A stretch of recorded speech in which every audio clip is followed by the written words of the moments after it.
नमस्कार, India news देख रहे हैं आप और मैं हूं आपके साथ सचिन दुबे। खबरों की शुरुआत करते हैं। प्रदेश के सीएम मनोहर लाल ने शनिवार को नई दिल्ली में केंद्रीय गृह मंत्री अमित शाह से मुलाकात की। दोनों के बीच सिंघू और टिकरी बॉर्डर को खुलवाने पर भी चर्चा हुई। सीएम ने उम्मीद जताई कि मामले का समाधान जल्द से जल्द हो सकता है। दरअसल रास्ता बंद होने से हर वर्ग को परेशानी हो रही है। लोगों का यह कहना है कि रास्ते बंद होने से उनकी आजीविका पर भी असर पड़ रहा है।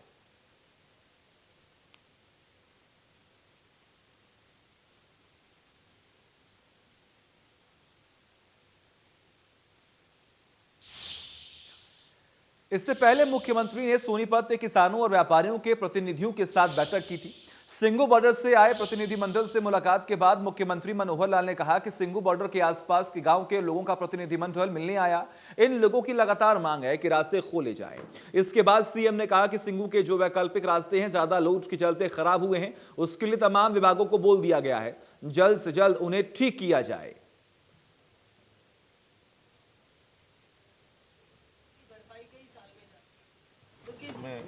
केस लगा है, हरियाणा सरकार की ओर से हम अपना पक्ष रखेंगे और किसानों को भी इस बार जो किसान नेता है उनको भी पार्टी बनाया गया है, वो सारी रिपोर्ट भी उनको की है और अगर उससे पहले कोई सहमति बनती है तो पहले रास्ता खुलेगा, नहीं तो फिर सुप्रीम कोर्ट के जो आदेश होंगे उसके हिसाब से रास्ते को खोलेंगे। बातचीत हुई उनसे, रास्ता खोलने का एक बड़ा विषय हमारे यहाँ है, सुप्रीम कोर्ट तक गया हुआ है, उसमें हमको अपनी तैयारी अपनी पोजिशन सारी बतानी चाहिए। सीएम मनोहर लाल ने कहा कि प्रदेश में धान की खरीद सही ढंग से हो रही है। किसान आराम से मंडियों में अपनी फसल एमएसपी पर बेच रहे हैं। फसल खरीद को लेकर कोई समस्या नहीं आ रही है। कोई ऐसी समस्या नहीं है जिसके कारण से बातचीत करने की आवश्यकता थी। अब सामान्य तौर पर सभी मंडियों में धान की खरीद शुरू हो गई है। मिलर्स ने धान को उठाना शुरू कर दिया है और स्मूथ हो गया है। अब किसी प्रकार की कोई कठिनाई नहीं, कोई ऐसी। पराली निपटान को लेकर भी सरकार लगातार एक्शन में है। इसी कड़ी में सीएम मनोहर लाल ने कहा कि हरियाणा में कोई पराली नहीं जलाई जा रही है। उन्होंने कहा कि हरियाणा सरकार उसका प्रबंधन कर रही है और हरियाणा सरकार किसानों को 1000 रुपए प्रति एकड़ प्रोत्साहन राशि के तौर पर दे रही है। इसलिए अब पराली बेचने के लिए होड़ लगी है। इसके साथ ही अब कई कंपनियां आ गई हैं जो पराली खरीद रही हैं और किसानों को पराली के अच्छे दाम मिल रहे हैं। पराली नहीं जलाई जा रही है, बल्कि अब तो पराली बेचने के लिए होड़ लगी है। हमने 1000 रुपया एकड़ का इंसेंटिव दिया है और साथ में कंपनियां अब आ गई हैं जो पराली को खरीद रही हैं। वो बेल बना रहे हैं। बेल बनाने के बाद बीच में एग्रीगेटर वो बेल इकट्ठा करते हैं और कंपनियां उसको खरीद रही हैं। अच्छे रेट पर खरीदी जा रही है। उसमें हरियाणा की जो पराली है उसकी आमदन हो गई है किसानों को, इसलिए किसान कोई नहीं जला रहा। सीएम मनोहर लाल पंचकुला के माता मनसा देवी पहुंचे, जहां सीएम ने माता के दर्शन किए। शारदीय नवरात्रि के दूसरे दिन सीएम मनोहर लाल ने माता मनसा देवी मंदिर में माथा टेका। इस दौरान उन्होंने देश और प्रदेश की खुशहाली की कामना की। मुख्यमंत्री मनोहर लाल ने कहा कि शक्तिदायिनी मां मनसा देवी के मंदिर में नवरात्रों के अवसर पर दर्शन किए। इस अवसर पर सीएम मनोहर लाल ने मंदिर परिसर में किए गए कार्यों का उद्घाटन भी किया। उन्होंने कहा कि 4 करोड़ 40 लाख की लागत से ये काम पूरे हुए हैं। 1991 से अब तक 30 सालों में लगातार मंदिर के परिसर में विकास हुआ। श्राइन बोर्ड के साथ मीटिंग में कई नए कामों को भी मंजूरी मिली है।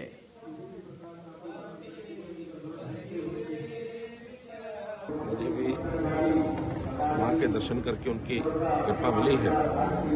मैं आज इस अवसर पर कुछ कार्यक्रम जो इस मंदिर परिसर में ही जिनका उद्घाटन किया गया है, जिसमें श्री वाटिका पार्किंग है और न्यू कॉरिडोर जो मैं देखा है, जो माता मनसा देवी टेम्पल और पटियाला टेम्पल को जोड़ता है, एक न्यू कॉरिडोर का इसका उद्घाटन किया गया है।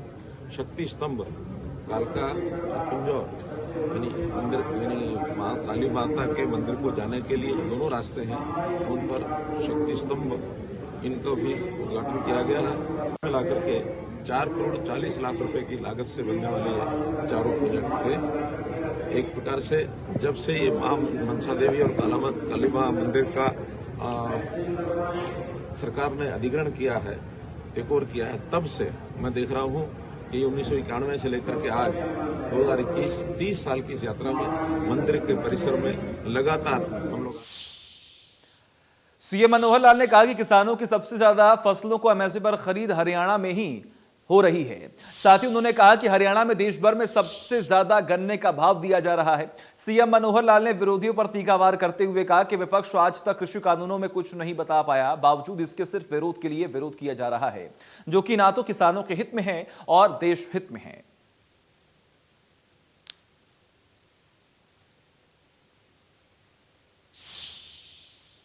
खराब फसलों के मुआवजे की मांग पर सीएम मनोहर लाल ने कहा कि जैसे ही गिरदावरी की रिपोर्ट तैयार होगी, जिन किसानों को बीमा कंपनी पैसे नहीं देगी उनको हरियाणा सरकार देगी।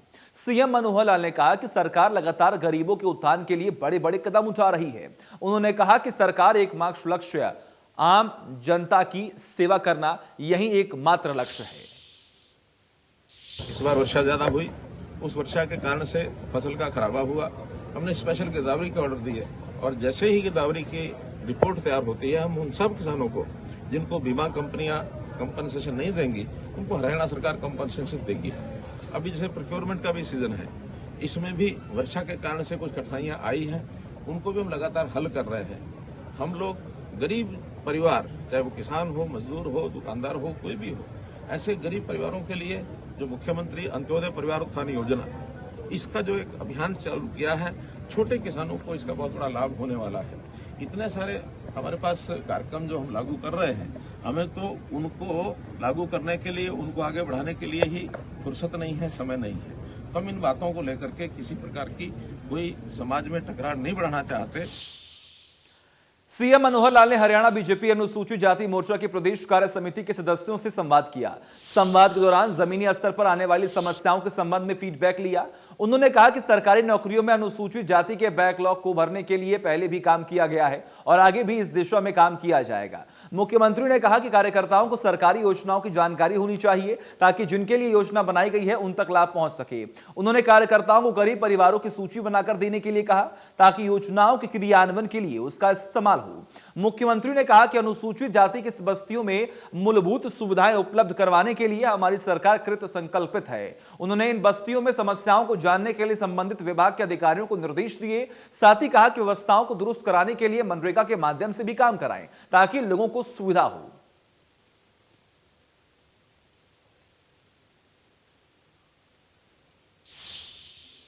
नीति आयोग के एडवाइजर के साथ हरियाणा के अधिकारियों की बैठक हुई। बैठक को लेकर सीएम ने बताया कि 2015 में विकास के 17 टारगेट तय किए गए थे, जिसकी समय समय पर समीक्षा की जाती है और इन टारगेट्स को 2030 तक पूरा करना है। इसके अलावा सीएम ने बताया कि बहुत विषयों में हरियाणा की बहुत अच्छी स्थिति है और साल 2020 से लेकर 2021 में सबसे तेज गति से बढ़ने वाले राज्यों में हरियाणा को 10 पॉइंट्स का जंप मिला है, जो किसी भी राज्य को नहीं मिला है। कि सस्टेनेबल डेवलपमेंट गोल्स की जो कंसेप्ट है, ये वर्ल्ड वाइड 2015 में शुरू हुई थी और इसके लिए कुछ टारगेट्स तय किए गए थे। जो टारगेट्स 2030 तक पूरे करने हैं, उसमें 17 डेवलपमेंट गोल्स हैं। तो समय समय पर उन सब की रिव्यू मीटिंग होती है।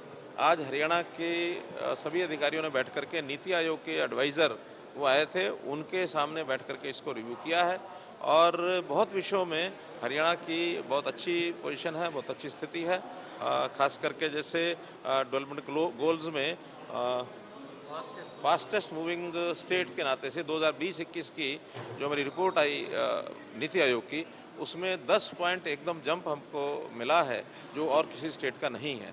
तो इस नाते से हम बहुत इम्प्रूव कर रहे हैं और हर क्षेत्र में, चाहे वो पावर्टी हो, चाहे वो नो हंगर हो, चाहे वो ये जो आपका एनवायरमेंटल क्लीनलीनेस है, इन सब चीज़ों के अंदर हम जो है अपनी इकोनॉमी के नाते से हर एक चीज़ में आगे बढ़ रहे हैं और केंद्र सरकार यानी नीति आयोग की ओर से हरियाणा को बहुत अच्छी पोजीशन पर रखा गया है। ओवरऑल हम कितने स्थान पर, 8वें स्थान पर अभी।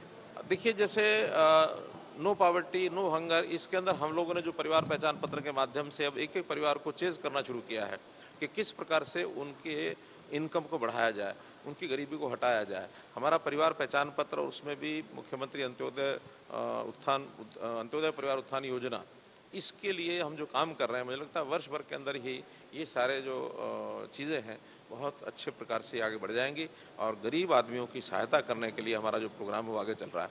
ऐसे ही हेल्थ के भी हमारे जो पैरामीटर्स हैं वो बहुत अच्छे हैं। इसके अंदर जैसे जेंडर रेशो में भी इसमें एक गोल है कि उसके अंदर हरियाणा ने बहुत एक अच्छी अचीवमेंट अपनी की है। जो 871 की हमारी जेंडर रेशो पहले थी, अब वो 913 आके गई है। हालांकि हमारे यहाँ तो वार्षिक जो जेंडर रेशो आती है वो 922-23 तक भी पहुंची है, लेकिन अभी नीति आयोग ने 913 का जो उसमें स्वीकार किया है उसमें भी काफ़ी इम्प्रूवमेंट हमारी हुई है। सीएम मनोहर लाल ने बीजेपी के ओबीसी मोर्चा की प्रदेश कार्य समिति के सदस्यों के साथ संवाद किया। इस दौरान सीएम ने कहा कि गरीब परिवारों का आर्थिक उत्थान हमारी प्राथमिकता है, इसलिए हर कार्यकर्ता वास्तविक गरीब परिवारों की पहचान करे ताकि किसी भी वजह से सामाजिक और आर्थिक रूप से पिछड़े लोगों का उत्थान हो सके। उन्होंने कार्यकर्ताओं से इस सर्वे में सकारात्मक सहयोग करने की अपील की। मुख्यमंत्री ने कहा कि पिछड़ा वर्ग का समाज कुशल कारीगर है। उन्होंने कहा कि हरियाणा सरकार ने पहले ही कौशल विकास के लिए विश्वविद्यालय की स्थापना की। प्रधानमंत्री नरेंद्र मोदी के नेतृत्व में कौशल विकास पर विशेष जोर दिया जा रहा है ताकि कौशल प्रशिक्षण के बाद युवा अपना रोजगार शुरू कर सके। मुख्यमंत्री ने कहा कि सरकार की योजनाओं की जानकारी आम आदमी को मिल सके, इसके लिए बीजेपी के कार्यकर्ता योजनाओं की जानकारी जन जन तक पहुंचाएं। इसके साथ ही मुख्यमंत्री ने योजनाओं का लाभ कैसे मिले, इसके लिए बीजेपी कार्यालयों में स्थानीय स्तर पर प्रशिक्षण कार्यक्रम आयोजित करने को कहा है। ये समाज हमारा स्किल प्राप्त करने वाला समाज है। हमने एक अलग से स्किल यूनिवर्सिटी बनाई है। श्री विश्वकर्मा स्किल विकास की जो यूनिवर्सिटी है, किसी ने मांग नहीं की थी। विश्वकर्मा यूनिवर्सिटी की किसी ने मांग नहीं की थी, लेकिन जब हमको ही ध्यान में आया कि अगर इतना बड़ा वर्ग है, इसको कुछ ना कुछ सिखाएंगे। पढ़ाना एक चीज है, स्कूलों में पढ़ाई हो जाती है, क ख ग ABC 1 2 3 पढ़ाई हो जाती है, इसको कहते हैं 3R एजुकेशन। लेकिन खाली 3R एजुकेशन से कुछ नहीं बनता। ये करने का कौशल, ये बहुत जरूरी है समाज में आगे बढ़ने के लिए। तो अभी कौशल विश्वविद्यालय जो बनाया, विश्वकर्मा कौशल विश्वविद्यालय, उसके अंदर 800 कोर्सेज चिन्हित किए गए हैं, छोटे बड़े। जगह जगह कौशल के केंद्र खोल रहे हैं। जितने ITIs हैं, हर एक ITI में कौशल विकास का एक केंद्र। धीरे धीरे ITI को और कौशल विकास को इनको मिलाना है। तो वो भी वही काम है, उसमें ट्रेनिंग टाइप ज्यादा होता है। पढ़ाई हो गई और पढ़ाई के नाते इंजीनियरिंग के जो छोटे मोटे कोर्स है, आदमी तुरंत वहां से निकले कोई नौकरी ले ले। लेकिन कौशल विकास के सारे प्रोग्राम वहां नहीं है। धीरे धीरे कौशल विकास के प्रोग्राम इनको आगे उसमें बढ़ाएंगे। हमारा ध्येय क्या है, हमारा झुकाव किधर है, हमके क्या करना है। हमको समाज के सामान्य गरीब वर्ग को ऊपर उठाना, उसके लिए विभिन्न प्रकार की योजनाएं बनाना। जिसको योजना का लाभ नहीं पहुंचा है उस तक योजना का लाभ पहुंचाना। मुख्यमंत्री अंत्योदय परिवार उत्थान योजना, ये एक स्कीम बनाई है और इस साल में हम 1 लाख परिवारों तक पहुंच करेंगे 31 दिसंबर तक। और उसके बाद अगले 1 लाख यानी 2 लाख परिवार का हमारा टारगेट है कि 2 लाख परिवारों को हम न्यूनतम आय से 1,80,000 तक पहुंचा सकें। और वही सीएम मनोहर लाल की अध्यक्षता में परिवार पहचान पत्र योजना को लेकर बैठक हुई। बैठक के बाद सीएम ने बताया कि PPP योजना को समय समय पर रिव्यू किया जाता है और इसको गति देने के लिए 2 फेज में कार्यक्रम चलाया है। सीएम ने कहा कि पहले फेज में 3.5 लाख और दूसरे फेज में 8.5 लाख लोग शामिल हैं और इनके आय की वेरिफिकेशन चल रही है। सीएम ने कहा कि बैठक में नोडल अधिकारियों को बुलाया गया था और फील्ड का काम वेरीफाई करने को लेकर प्रयास किए जा रहे हैं।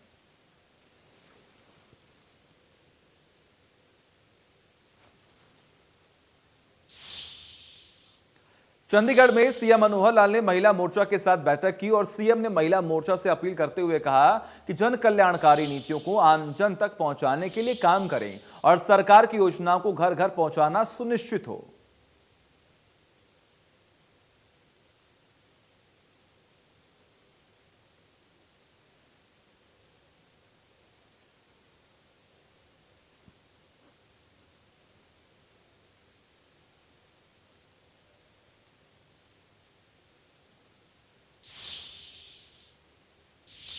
और वही प्रदेश के सीएम मनोहर लाल ने चंडीगढ़ में दृश्य के बोर्ड ऑफ डायरेक्टर की पहली बैठक की अध्यक्षता की। मुख्यमंत्री ने कहा कि समय समय पर किए जाने वाले मैनुअल सर्वे में काफी समय और धन लगता है और ज्यादा मानव शक्ति का भी प्रयोग करना पड़ता है। अब ड्रोन के माध्यम से योजना से हो रही बढ़ोतरी का पता लगाने के साथ अवैध कब्जों को भी नियंत्रित किया जा सकेगा। उन्होंने कहा कि इमेज एनालिसिस के लिए सूचना एक जा सकेगी और जो सूचना है वो एकत्र करने के बाद इंफॉर्मेशन दी जा सकेगी। इस तरह ड्रोन व्यवस्था कई तरह की समस्याओं का निवारण करेगी। मुख्यमंत्री ने कहा कि प्रदेश में एक अनूठी शुरुआत है। इसका उपयोग राजस्व के अलावा खनन, वन, यातायात, नगर एवं योजना विभाग, कृषि जैसे विभागों में किया जा सकेगा। उन्होंने कहा कि इस कंपनी का मुख्यालय करनाल में बनाया गया है और ड्रोन की खरीद करने के लिए नोडल एजेंसी होगी। मुख्यमंत्री मनोहर लाल को दृश्य का चेयरमैन मनोनीत किया गया और मुख्य सचिव विजय वर्धन को वरिष्ठ वाइस चेयरमैन लगाया गया। इसके अलावा बोर्ड में 10 निदेशक नियुक्त किए गए हैं और टीएल सत्यप्रकाश को कंपनी के मुख्य कार्यकारी अधिकारी तथा करनाल के उपायुक्त निशांत यादव को अतिरिक्त मुख्य कार्यकारी लगाया गया है।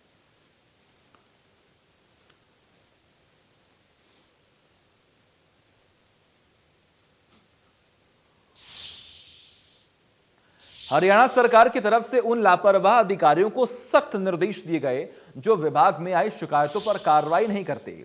यहां तक कि मंत्रियों के जनता दरबार में आई समस्याओं का भी निपटारा करने के लिए एक्शन नहीं ले रहे हैं। मुख्य सचिव ने लापरवाह अधिकारियों को सख्त निर्देश दिए हैं कि जल्द से जल्द समस्याओं को निपटाया जाए और शिकायतों के निपटान का रिकॉर्ड भी रखा जाए।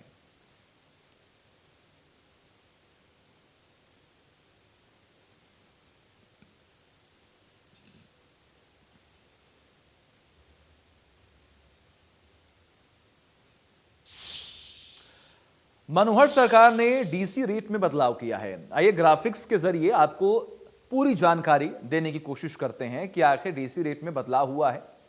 3 कैटेगरी में डीसी रेट की भर्ती जो है वो की गई है और कैटेगरी ए, कैटेगरी बी और कैटेगरी सी। जी हां, यही बदलाव जो है खास तौर पर डीसी में किया गया है कि अब कैटेगरी वाइज जो है वो यहां पर अब कार्य होंगे, कैटेगरी ए, कैटेगरी बी और कैटेगरी सी में।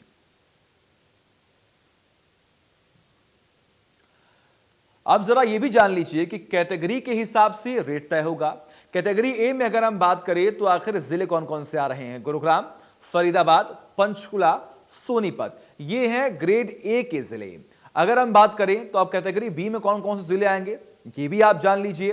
कैटेगरी बी की अगर हम बात करें तो यहां पर पानीपत, झज्जर, पलवल, करनाल, अंबाला, हिसार, रोहतक, रेवाड़ी, कुरुक्षेत्र, कैथल, यमुनानगर, भिवानी और जिंद, ये जो जिले हैं वो कैटेगरी बी में शामिल किए गए हैं। अब अगर हम बात कर लें तो कैटेगरी सी में कौन कौन से जिले हैं तो ये देख लीजिए आप, महेंद्रगढ़, फतेहाबाद, सिरसा, नूह और चरखी दादरी, ये जो जिले हैं वो कैटेगरी सी में शामिल किए गए हैं।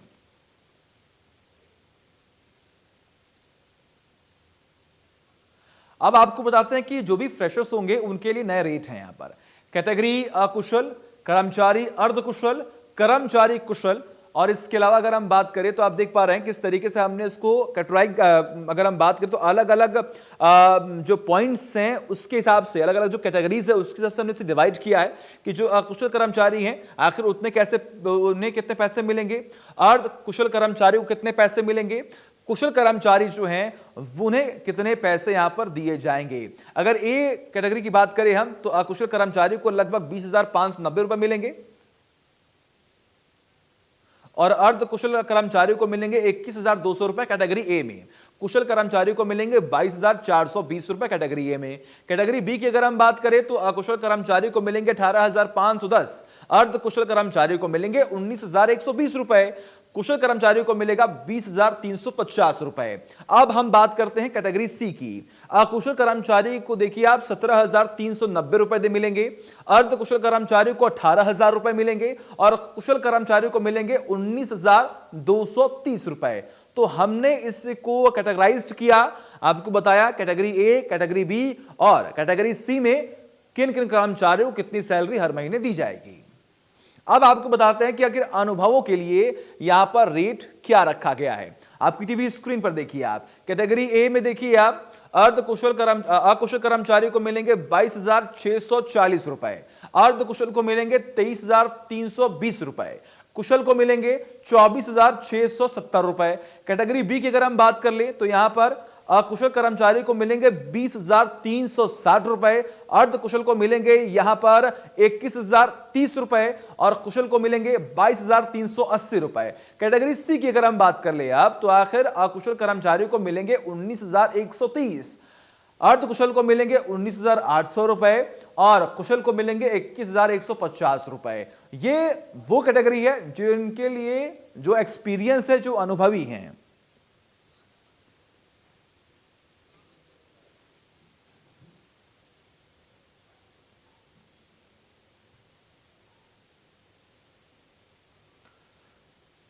और इसी के साथ इस विशेष कार्यक्रम में बस इतना ही। देखते रहिए इंडिया न्यूज। नमस्कार।